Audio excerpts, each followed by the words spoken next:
사도행전 20장 28절에서 38절 말씀을 함께 교독해서 읽도록 하겠습니다. 여러분은 자기를 위하여 또는 온 양떼를 위하여 삼가라. 성령이 그들 가운데 여러분을 감독자로 삼고 하나님이 자기 피로 사신 교회를 보살피게 하셨느니라.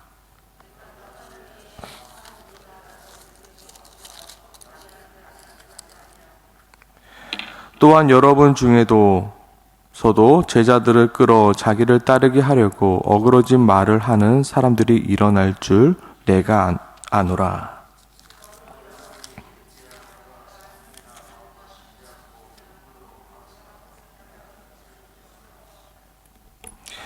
지금 내가 여러분을 주와 및 그 은혜의 말씀을 부탁하노니 그 말씀이 여러분을 능히 든든히 세우사 거룩하게 하심을 입은 모든 자 가운데 기업이 있게 하시리라.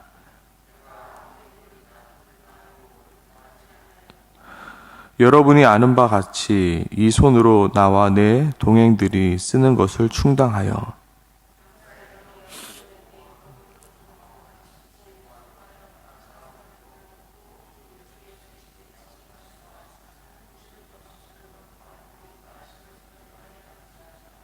이 말을 한 후 무릎을 꿇고 그 모든 사람들과 함께 기도하니.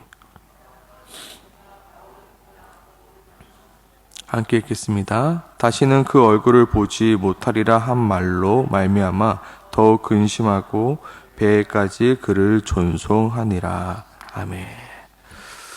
사도 바울은 3차 전도 여행을 마치고 하루빨리 예루살렘에 돌아가려 하였습니다.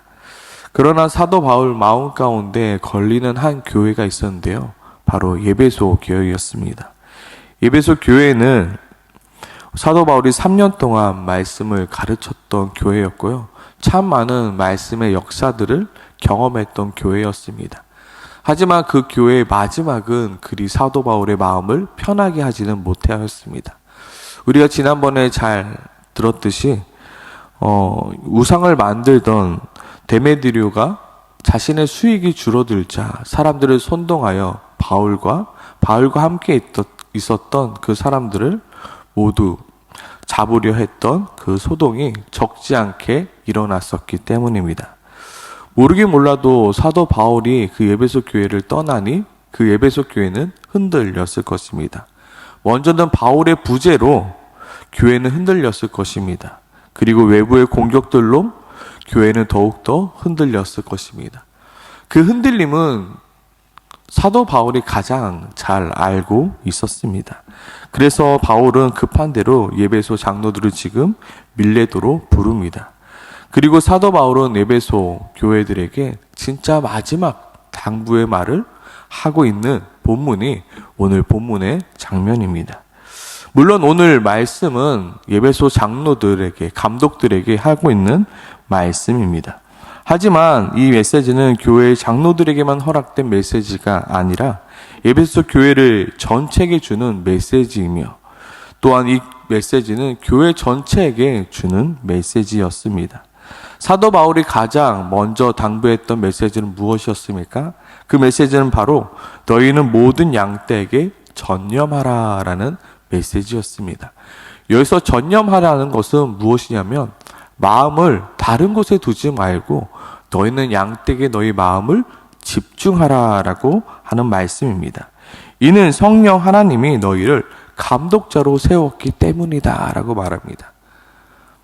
그 직분은 너희가 하고 싶어서 너희가 원해서 한 직분이 아니라 성령 하나님이 너희를 그 자리에 세우셨기 때문이다.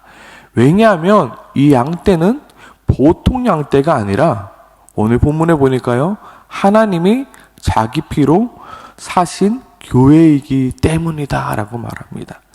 하나님께서 자기 피로 사신 그 교회를 돌보기 위해서 누가 세우셨다고요? 성령 하나님이 너희를 감독자로 세웠기 때문에 너희는 다른 일에 집중하지 말고 너희의 양떼를 돌보는 일에 온 마음을 다하여 집중하라 말씀하고 있습니다. 우리가 원해서 교회의 직분을 감당한다 생각합니다. 하지만 사도 바울은 너희가 원하였기 때문에 그 직분이 너희에게 간 것이 아니라 성령 하나님이 너희를 세웠기에 너희가 그 자리를 감당하고 있다는 것을 말해주고 있습니다. 이는 우리가 지금 감당하고 있는 자리가 얼마나 무거운 자리이며 얼마나 중요한 자리인지 말해주고 있습니다. 누가 세웠다고요?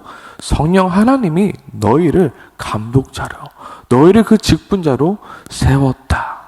너희가 원하여서 된 것이 아니라 하나님이 세워주셨기에 너희가 그 자리에 감당할 수 있다는 것이다. 내가 교사로 섬기고 있다. 내가 집사로 섬기고 있다. 내가 권사로 섬기고 있다. 내가 장로로 섬기고 있다. 내가 목사로 섬기고 있다. 그리고 내가 순장으로 섬기고 있다. 이 모든 것은 결코 가벼운 자리가 아니며 결코 쉬운 자리가 아니다라는 것입니다. 왜냐하면 하나님이 자기 피로 사신 그 교회를 돌보는 직분이기 때문입니다. 그리하여 성령 하나님이 직접 선택하여 세운 자리이기 때문에 하나님이 그 양떼를 돌보라고 세우신 자리이기 때문입니다. 성경은 오늘 우리에게 이렇게 말하고 있습니다. 너희가 속한 교회는 너희의 헌금으로, 너희의 헌신으로, 너희의 어떠함으로 세워진 것이 아니라 하나님이 자기 피로 사신 하나님의 교회다라고 말하고 있습니다. 우리는 쉽게 생각합니다. 내가 교회에 헌금을 내고 있으니 내가 교회의 주인이 되는 것이 아닙니까? 그것이 아니라 하나님이 자기 피로 이 교회를 사셨다고요. 내가 얼마 냈다고 교회의 주인이 될 수 있겠습니까? 하나님은 자기의 피로 이 교회를 사셨다는데요. 하나님은 자기 피로 이 교회를 사셨고 우리는 감사하게 그 교회의 구성원이 된 것입니다. 그리고 우리는 그 교회를 잘 보살피라.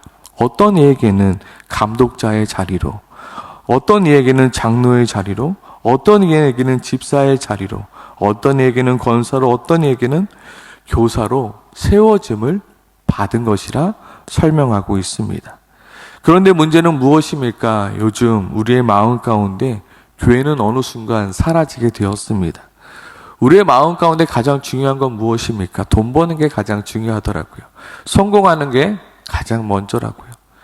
교회보다는 돈 버는 게 우선시 되어 있고요. 교회보다는 성공하는 것이 더 우선순위에 놓여져 있습니다. 어느샌가 돈 버는 것보다 교회가 먼저라고 말하는 목사를 성도의 삶도 모르는 목사가 됐고요. 시대에 뒤떨어진 목사가 되어 버렸습니다. 직장에 나가서 돈 버는 것보다 교회가 더 중요합니다. 성공하는 것보다 교회가 더 중요합니다. 교회 일이 먼저죠라고 말하면 앞뒤가 꽉꽉 막히고 뭔가를 잘 모르는 목사가 되어집니다. 그리고 요즘 시대의 젊은 사람들은 이렇게 말하죠. 하나님은 교회에만 계신 것이 아닙니다. 그런데요, 내가 교회에 관심을 가지지 않으면요, 다른 이들도 교회에 관심을 가지지 않습니다. 내가 교회를 챙기지 않으면 역시 다른 이들도 교회를 챙기지 않습니다. 그렇게 교회는 어떻게 되어져 갈까요? 병들어져 가게 되고요. 교회는 흔들리게 되고요. 교회는 결국 무너지게 되어 있습니다. 그래도 우리는 별 생각 없이 살아갑니다. 왜요? 이 교회가 아니면 다른 교회 가면 되지라는 안일한 마음이 우리 마음 가운데 있기 때문입니다. 사도 바울은 말하고 있습니다. 우리는 정신 차려야 돼. 너희는 깨어 있어야 돼. 왜요? 왜냐하면 교회는 수많은 위협 가운데 무방비로 노출되어 있기 때문입니다. 사단의 무리는 지금도 교회를 무너뜨리고자 흔들고 있기 때문입니다. 교회는 언제 터질지 모르는 시한폭탄들을 하나 두 개쯤 가지고 있기 때문입니다. 사도 바울은 이것을 29절 30절 이렇게 묘사하고 있는데요. 29절에서는 사나운 이리가 여러분들에게 들어와서 그 양떼를 아끼지 아니할 것입니다. 그러니 깨어서 어떻게 해요? 양떼를 돌보는 것에 전념하십시오. 30절에는 이렇게 말하죠. 여러분 중에서도 제자들을 끌어 자기를 따르게 하려고 어그러질 말을 하는 사람이 일어날 줄을 내가 압니다. 그러니까 어떻게 하라고요? 개어서 전념해서 그 양떼를 돌보고자 노력하라 말하고 있습니다.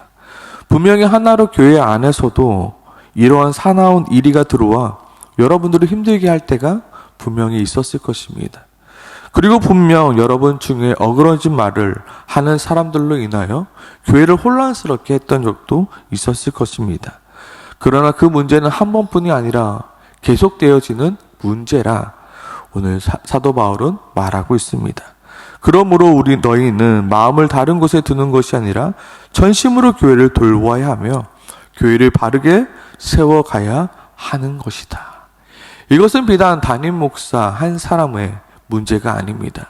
이것은 비단 장로님 몇 사람에게 주어진 역할들이 아닙니다. 이는 하나로 교회에 속한 모든 이들이 한 마음과 한 뜻이 되어 마음을 닿은 곳에 두지 말고 전념해야 되는 문제입니다. 교회의 한 구성으로 서로가 서로를 사랑으로 격려하며 돌봐야 하는 문제입니다. 혹시나 사나운 이리가 양떼를 아까워하지 않고 해치고 있지는 않는지, 혹시나 우리 가운데 어그러진 말을 하여 교회를 흔들고 있는 이들이 없는지, 또한 흔들리고 있는 자가 있다면 우리는 다 함께 그 양떼를 돌봐야 하는 역할을 가지고 있는 자들입니다. 사도 바울은 이렇게 말하고 있습니다. 그러므로 여러분이 일깨어 내가 3년이나 밤낮 쉬지 않고 눈물로 그 사람을 훈계하였던 것을 기억하라. 사도 바울이 왜 이런 말을 지금 하고 있을까요? 그 역할은 이제 당신들이 할 역할입니다. 이제 내가 3년 동안 그 역할을 담당했으니 이제 이 역할은 당신들이 해야 할 역할들입니다. 내가 3년 밤낮으로 눈물로 그들을 훈계하였던 것처럼 이제 여러분들이 그 역할을 하셔야 하는 것입니다 라고 말하고 있는 것입니다. 이것은 누군가의 한 사람이 해야 될 문제가 아니라 교회 전체가 해야 될 문제입니다. 요즘 사람들을 만나는 것은 참으로 쉽지 않습니다. 왜냐하면 너무나도 바쁘기 때문입니다. 그러나 우리는 계속해서 서로를 돌아보아야 합니다. 서로를 격려해야 합니다. 서로를 위해 기도해야 하며 서로를 위하여 권면해야 합니다. 이것이 교회이며 이것이 교회가 건강해지는 비결인 것입니다. 다른 곳에 나의 마음이 빼앗기는 것이 아니라 교회에 우리의 마음을 두어야 하는 것입니다. 지금 사도 바울은 32절 이렇게 말하고 있습니다. 지금 내가 여러분을 주와 및 그의 은혜의 말씀에 부탁하노니 그 말씀이 여러분을 능히 든든히 세우사 거룩하게 하심을 입은 모든 자 가운데서 기업이 있게 하시리라. 우리가 졸린 눈으로 이 말씀을 읽으면요, 지금 내가 여러분에게 주와 그의 은혜의 말씀을 부탁한다 라고 읽을 수 있습니다. 그러나 자세히 보면요, 이렇게 말하고 있습니다. 여러분이란 뭐죠? 예배소 교회를 말하죠. 그 교회를 주와 및 그의 은혜의 말씀에 부탁하노라 라고 말씀하고 있습니다. 그리고 그 말씀이, 그리고 그 하나님이 여러분을 능히 든든히 세우실 것을 믿습니다 라고 고백하고 있습니다. 물론 하나님이 교회를 돌보기 위하여 직분자들을 세우셨습니다. 하지만 우리를 든든히 세워가시는 분은 사람이 아니라 누구라고요? 하나님이시며 그의 말씀이라는 것을 우리가 잊지 말아야 합니다. 우리는 실수할 수 있습니다. 또한 우리는 부족합니다.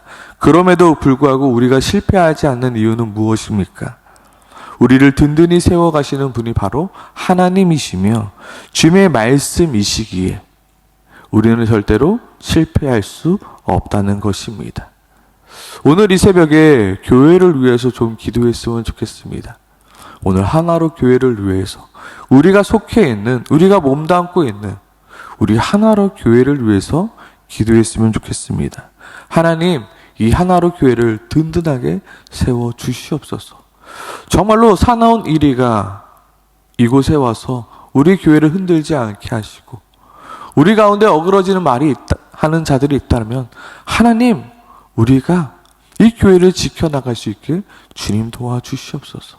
하나님은 나를 제발 사용하사 이 하나로 교회를 든든히 세워가는 직분자의 역할을 감당할 수 있게 주님 도와주시옵소서. 하나님 나를 교사로 세우셨습니까? 나를 집사로 세우셨습니까? 나를 장로로 세우셨습니까? 나를 목회자로 세우셨습니까? 내가 그 일에 충성을 다할 수 있게 도와주시고 다른 곳에 내 마음을 빼앗기는 것이 아니라 내가 그 역할을 등에 감당하는 자로 주님 세우게 해달라고. 그리고 교회를 방해하고 교회를 흔드는 세력들도 그 하나님이 나에게 주신 그 말씀, 우리 교회에게 주신 말씀으로 능히 이겨낼 수 있게 해달라고. 오늘 이 새벽에 같이 우리 교회를 위해서 함께 같이 기도하며 나아가길 소망합니다. 함께 기도하겠습니다.